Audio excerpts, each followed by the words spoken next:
नमस्कार बंधुरा आज के हाजिर हलाम मुखरोचक नकुलदाना स्पेशल टमाटर चाटनी रेसिपि निये एकदम अनुष्ठान बाड़ीर स्टाइले बानाबो। এই চাটনি রেসিপি आशा करी आपनादेर सबार भीषण भालो लागबे। एखाने 500 ग्राम टमाटम निये निलाम एबं सेगुलो भालोभाबे धुए निलाम।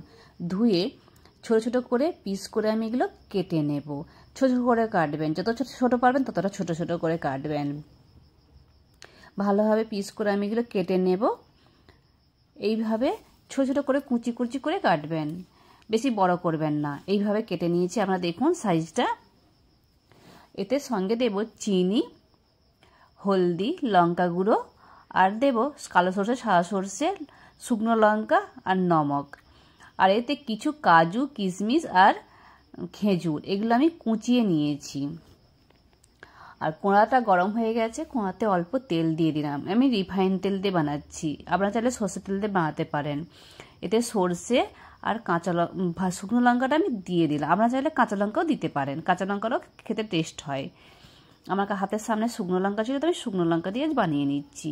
আর কুচানো টমাটোগুলো আমি দিয়ে দিলাম।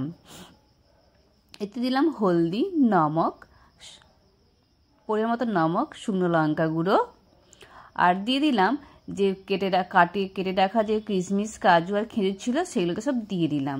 দিয়ে ভালোভাবে মিক্স করব। এইভাবে নাড়াচাড়া করে নেবেন আপনারা। এটা ভালোভাবে নাড়াচাড়া কিছুক্ষণ করবেন, কিছুক্ষণ নাড়াচাড়া করার পর তারপর ঢেকে দেবেন। এবার ঢাকনটা খুললে দেখা যাবে যে টমেটো থাকতে জল বেরিয়েছে। এটা সিদ্ধ হবে না, তো জন্য চাপা দিয়ে একটু নাড়াচাড়া করে নিতে হবে। টমেটোতে হালকা জল বেরিয়েছে।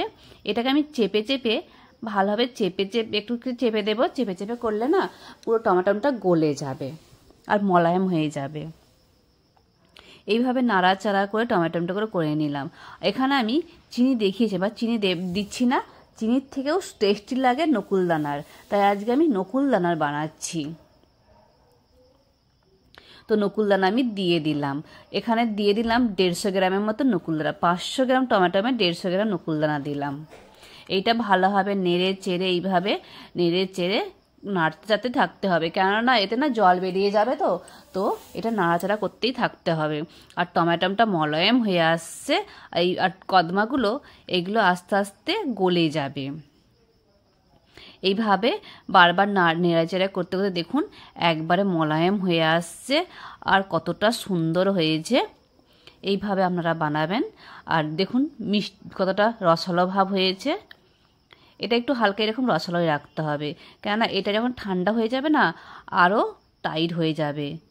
এই রসটা আমি হালকা আরেকটু মেরে নেব।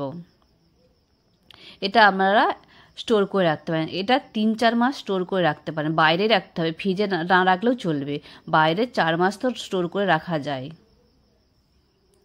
আপনারা চাইলে সঙ্গে সঙ্গে পরিবেশন করে খেতে পারেন এবং স্টোর করেও রাখতে পারেন। এটা দুরকমই।